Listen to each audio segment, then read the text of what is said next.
As fishing pressure on our fragile oceans continued to intensify, there arose the need to ensure that such marine resources are used in a sustainable manner so they could thrive into the future. Recognizing the value of its coastal and marine resources and the imminent threats, Kenya adopted the use of marine protected areas, these are MPAs, as one of the management strategies to ensure marine ecosystems remain ecologically and economically viable. Marine protected areas are areas within the ocean. You see, now the ocean is wide. So for us to be able to concentrate on within area where we have an interest, for example, our big interest is the corals. So now we want to conserve the corals, so we have to protect that area. So it's an area whereby it's designated for that purpose. Marine protected areas would then become zones that have been designated for protection from human pressure. With such, human activity is usually limited, and many activities are restricted in order to protect the natural environment and marine biodiversity and regulation of fisheries. We have two sets of protected areas. We have parks and we have reserves. Parks is where we call no-take zone, whereby they are completely it's meant for tourist activities and nobody is allowed to take anything from the park. And we have reserves whereby these are areas whereby we have controlled fishing is being allowed. To date, we have about 7 marine protected areas in the country, spanning through south to north coast of Kenya. That is Kisite, Mpunduti, Mombasa, Watamu, Malindi, and Kiyunga Marine Parks.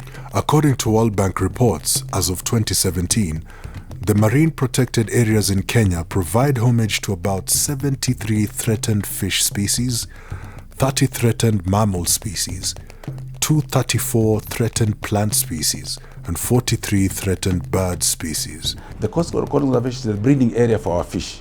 So all the fish we are getting, they are breeding underneath them. You get them from the corals. It's like a maternity wing for the fish.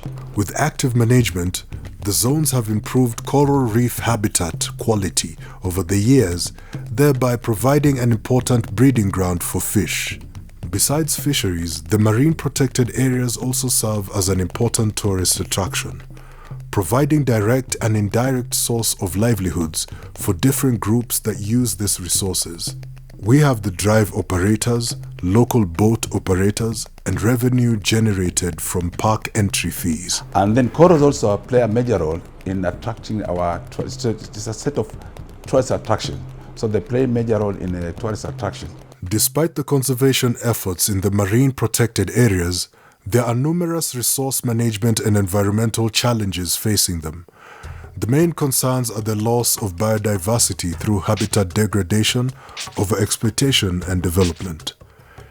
Human-related pressures come from overfishing and fisheries-related damage, urbanization, tourism development, and industrialization. The key issues that face some of these resources we have mentioned is that we have illegal fishing, because we have people who are fishing using dynamites and some gears which are not allowed.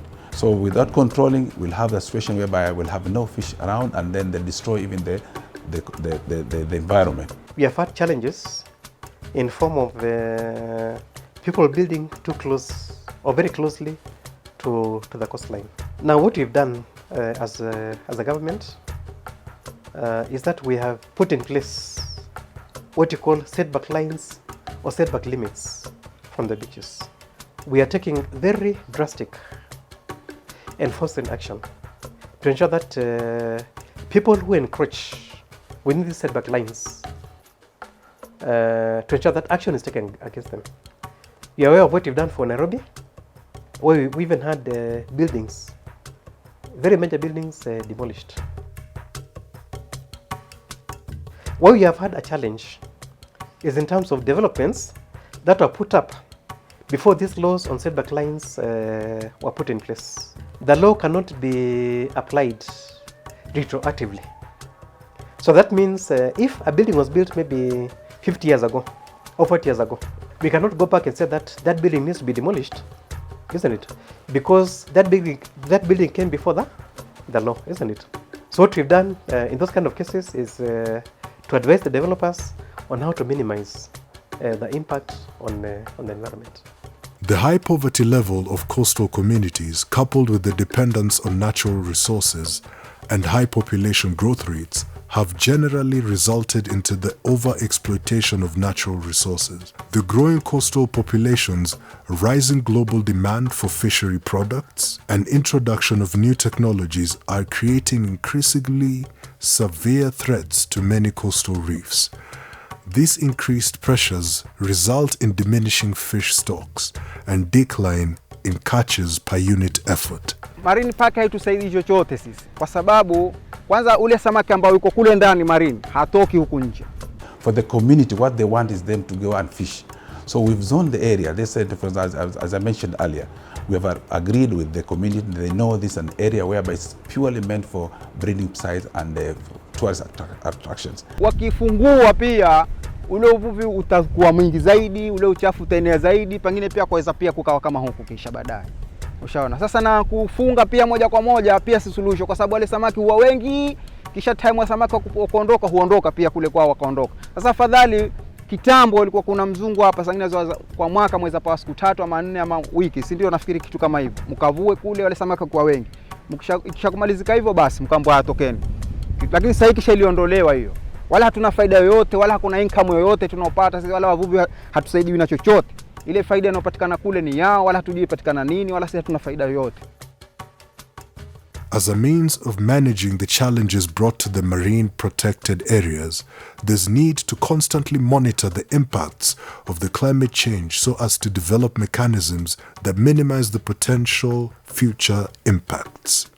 This can also be achieved through adaptive and collaborative resource management techniques.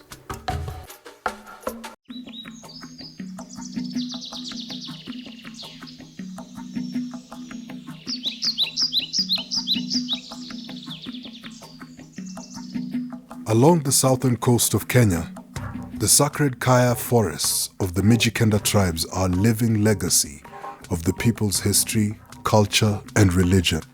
For centuries, this once extensive lowland forests shielded the homesteads called kayas of the Mijikenda from invading tribes and served as burial grounds and places of sacred ritual and prayer. Where we are now is Kaya Kinondo. Kaya Kinondo is one of the Mijikenda sacred forests, which was founded by the Digo ethnic group.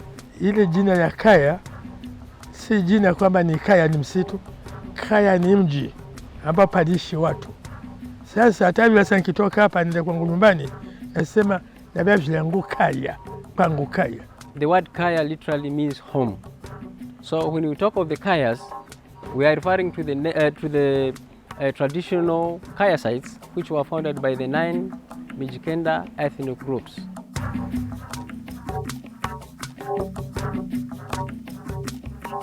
Kama tunakwenda huko hatuvai shati, tunavua shati, tunavua kiatu, tunavua kofia, tunabakia hivi hivi. Hapa kofia mwisho wake ni hapa hapa, hata nikisonga hapo mpaka niende bali. Although the Mijikenda eventually moved out of the original settlements, the Kaya forests have continued to serve as ceremonial centers and burial grounds, groves for worship, meeting places for special occasions. Sisi hapa tuna makaburi, wazee wetu wale walianzia walizikwa hapa ndani. Mama zetu wao zamani walizikwa hapa. Na kuna vitu ambavyo vinalinda. Vinaitwa mafingo. Vingine vinaitwa kirumbi. Hivyo vinalinda. Kama mtu anakuja mtu mbaya hafiki.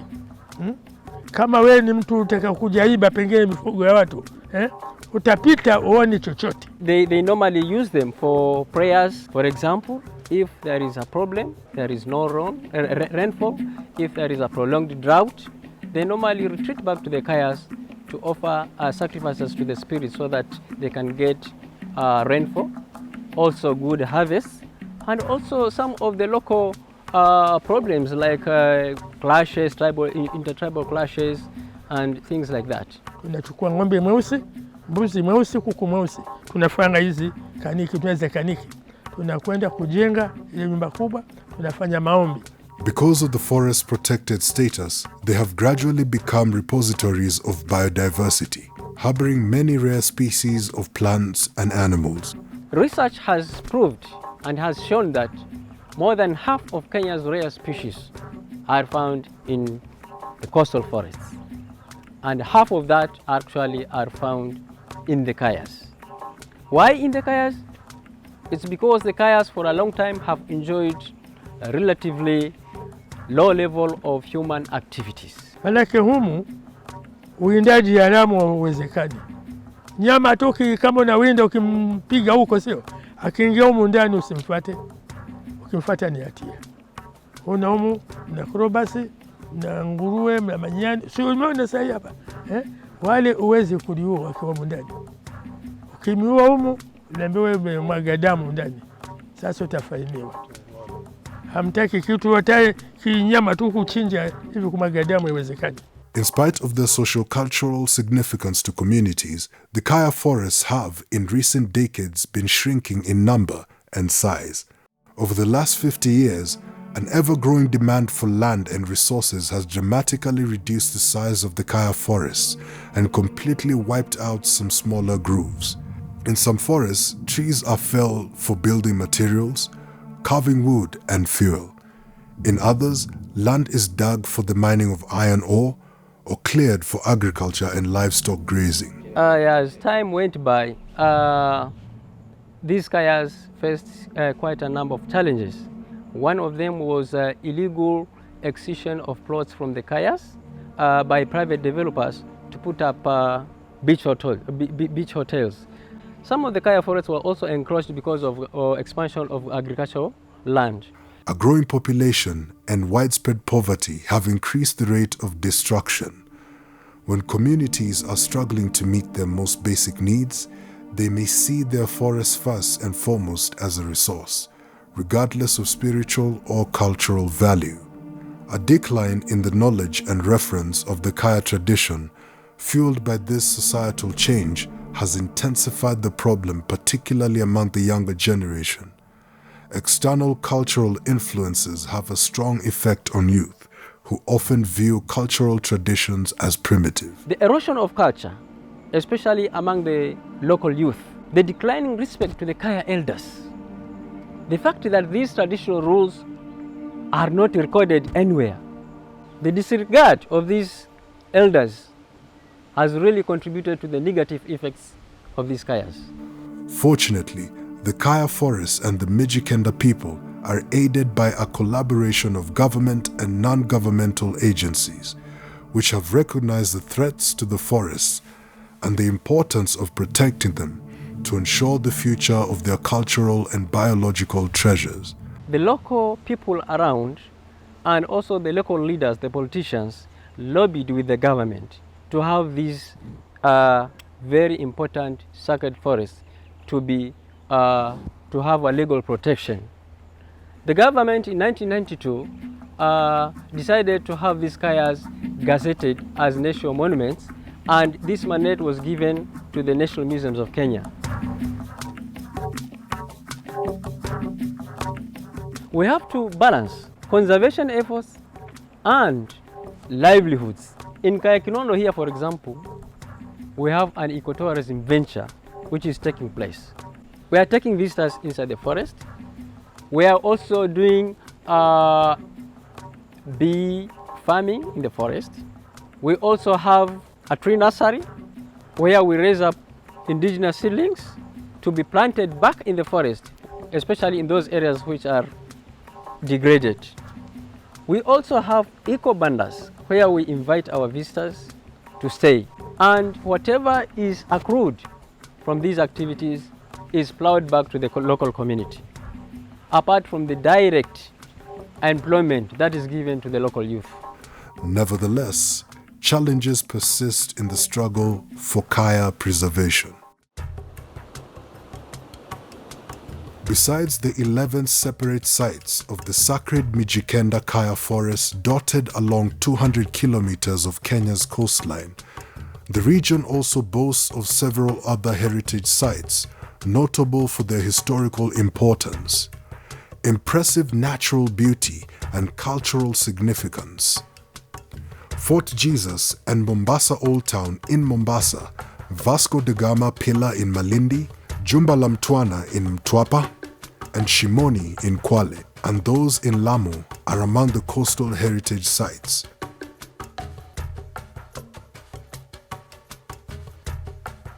Jumba la Mtwana and Gedi ruins depict historical structures and archaeological relics of the Indian Ocean coast of Kenya. The Gedi ruins remain one of Kenya's greatest mysteries. The town was thought to have been founded in the early 13th century, although hard evidence eludes most scientists. But what has really baffled researchers is the well-established town's mysterious abandonment and incredible development. Gedi was a cosmopolitan urban setting. Left standing today are numerous coral brick houses, a palace, as well as an impressive mosque, correcting the assumption that Africa was far behind the rest of the world before colonialism. As you move about 20 kilometers north into Malindi, Vasco da Gama Pillar, a bell-shaped architecture, stands majestically on a cliff. This pillar is the oldest European monument in sub-Saharan Africa. It is older than Fort Jesus of Mombasa. The Vasco da Gama Pillar was built by the Portuguese to give direction for those who are following the sea route to India. Today, many visitors to the coast just see it as a monument, but in real sense, it was a landmark that could be seen from far off. Umuhimu wake pia ni wageni wanatoka sehemu mbalimbali kuja kutembelea huu mnara wa Vasco da Gama, kwa sababu huu mnara ni wa zamani na umehifadhiwa kwenye vitabu, na holiday makers wanakuja na local and foreign tourists pia wanakuja. Hata hivi sasa tunaona kuna mashule yanakuja kutembelea sababu wanasoma kwa mashule kuhusu huu mnara. These heritage sites form part of the leading tourist attraction sites at the coast, a great source of foreign income for the country. However, these heritage sites, just like many more located on low-lying ocean coast, remain susceptible to the impact of climate change, particularly the sea level rise and storm events. Researchers have since noted that future changes in climate over coastal Kenya gradually affects the tourism sector in the region. Coastal soil erosion occasioned by climate change continue to pose a threat to the existence of heritage sites. The raging sea waves and erosion have seen the rock that holds the Vasco da Gama Pillar develop cracks, in effect posing the likelihood of the site falling into the Indian Ocean. Pendekezo langu ni kwamba ni kuwe kuna umuhimu wa kuhifadhi na kutengeneza hapa mahali, sababu ukipitia muda fulani huu mnara utaanguka na historia turathi itapotea. While different players have put calls and efforts to conserve these iconic sites, the lack of technical capacity and competencies among heritage professionals on the continent still remain a challenge in their preservation. Serikali ilijaribu ikaweka mawe makubwa, borders, ambao kwamba inasaidia, sababu yale mawimbi yakija yanapiga zile borders yanarudi polepole. Kwa hivyo pia na wananchi au raia pia kushirikiana ni kwamba kutunza, wasiharibu. Kwa mfano kama kubomoa, kuiba vyuma ambao kwamba vimeshika huu mnara. Kwa hivyo kusaidiana na raia ni kwamba kuthamini na kutambua ya kwamba hizi turathi au rasilimali ni muhimu sana, sababu zitaendelea mpaka vizazi wanaokuja watakuwa wanasoma na wanaona na wana appreciate vizazi vya zamani na mpaka vinavyokuja.